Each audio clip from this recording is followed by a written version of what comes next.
For the second time now he was blessed with divine kalam, dialogue.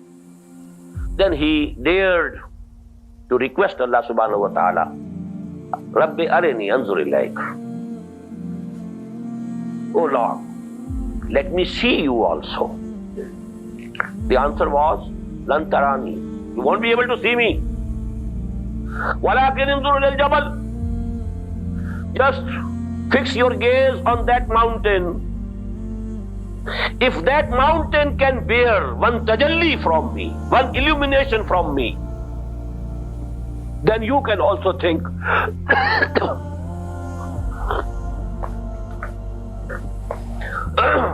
only then you can also hope that you can see me. فَلَمَّا تَجَلَّى رَبُّهُ لِلْجَبَلِ جَعَلَهُ دَكًّا وَخَرَّ مُوسَى صَعِقًا. And when Allah subhanahu wa ta'ala projected an illumination of his own on that mountain was torn into pieces. And by that indirect observation of that illumination, not direct, that illumination of Allah subhanahu wa ta'ala was not coming directly to Moses. It was the indirect observation of that illumination of Allah subhanahu wa ta'ala to that mountain. But the effect was so profound that Hazrat Musa alayhi salatu wasalam fell down unconscious. Kharra Musa sa'iqa. Now this is an incident that took place. It's no poetry. Please remember, it's an incident. Quran has narrated this incident in very clear words. Now let's just return to the ayah of Surah Al-Hashr. لَوْ أَنزَلْنَا هَذَا الْقُرْآنَ عَلَى جَبَلٍ لَرَأَيْتَهُ خَاشِعًا مُتَصَدِّعًا مِنْ خَشْيَةِ اللَّهِ. Had we sent down this Quran on a mountain, you would have found it shattered into pieces from the fear of Allah subhanahu wa ta'ala. Is there any difference? The same thing. فَلَمَّا تَجَلَّى رَبُّهُ لِلْجَبَلِ جَعَلَهُ دَكًّا وَخَرَّ مُوسَى صَعِقًا. That was the illumination of the person of Allah subhanahu wa ta'ala going to the mountain, and the indirect observation of that illumination made Moses unconscious and he fell down. And Quran says, لَوْ أَنزَلْنَا هَذَا الْقُرْآنَ عَلَى جَبَلٍ لَرَأَيْتَهُ خَاشِعًا مُتَصَدِّعًا مِنْ خَشْيَةِ اللَّهِ وَتِلْكَ الْأَمْثَالُ نَضْرِبُهَا لِلنَّاسِ لَعَلَّهُمْ يَتَفَكَّرُونَ. These are the similitudes that we are giving for the people so that they should understand and they should ponder over these things. And what's the result of that ponderance? If you want to be nearer and nearer and nearer to Allah, if you want to have the taqarrub ila Allah, if you want to come to closer and closer and still closer to Allah subhanahu wa ta'ala, the only thing is this Quran. It can take you closer and closer and closer. It can give you the same effect which the tajalli of Dhate Bari Ta'ala, tajalli of the person of Allah subhanahu wa ta'ala, the same effect can be had through this Quran, which is the word of Allah subhanahu wa ta'ala. Number 3. Quran tells it in different and numerous places that the biggest miracle of Muhammad sallallahu alaihi wasallam is Quran.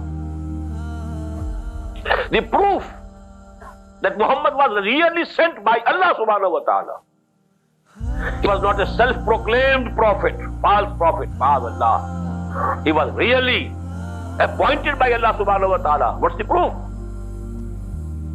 Yasin wal Quran al Hakim innaka laminal mursaleen.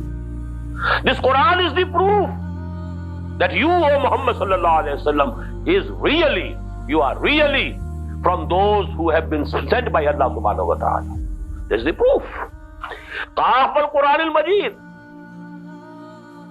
Sad wal Quran is the zikr.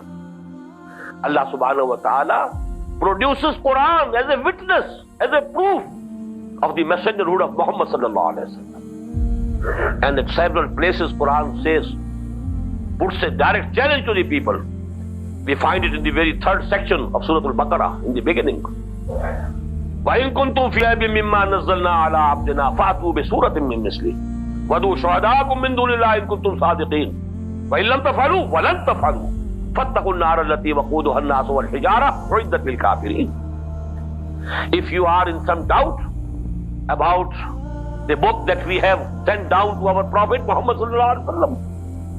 And if you can also compose a surah, only one surah.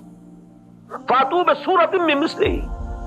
Only one surah you can come, if you can compose, and you call all the people for help.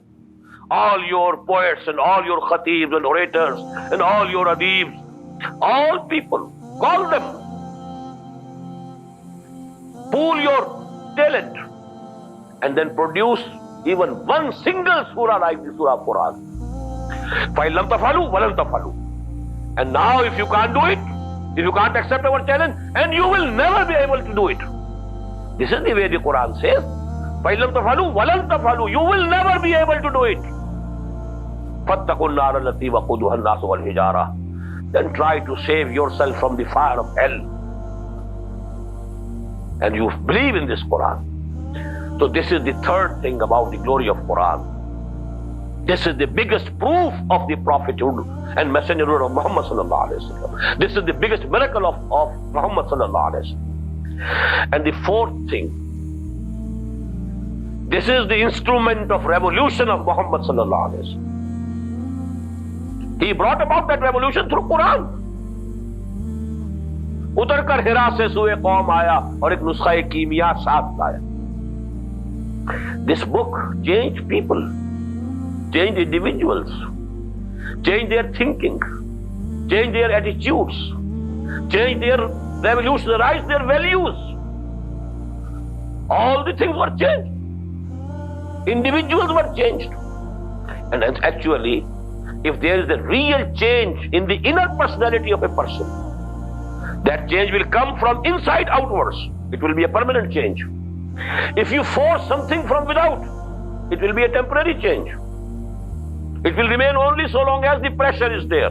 The force is there to keep it. No sooner than the force has been removed, the change will disappear. But if this change has emerged from the inner side of the same person, it is permanent. So actually, Muhammad sallallahu alaihi wasallam, through this book, يَتْلُو عَلَيْهِمْ آيَاتِهِ وَيُزَكِّيهِمْ وَيُعَلِّمُهُمُ الْكِتَابَ وَالْحِكْمَةَ. He changed the thinking of the people, the ideas, their notions, their values, their value structure, whole value structure. And then their characters, they were transformed, they were revolutionized.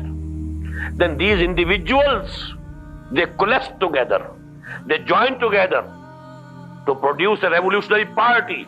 أُولَٰئِكَ حِزْبُ اللَّهِ أَلَا إِنَّ حِزْبَ اللَّهِ هُمُ الْمُفْلِحُونَ. They are the party of Allah subhanahu wa ta'ala, and only the party of Allah subhanahu wa ta'ala will have the triumph, final triumph and final success. They became the party of Allah, Hizbullah. Then they waged wars. They sacrificed everything. They left their homes and hearts. They left their families at the mercy of the wolves of Makkah. They could do it. Why? They believed in whatever Muhammad is saying is correct. And when he says go to Medina, we have to go to Medina. We have not to think about the consequences, what will happen to our families.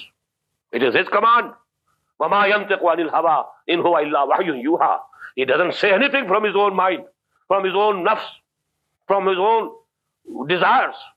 Whatever he is saying is the wahi of Allah subhanahu wa ta'ala, which is coming to him.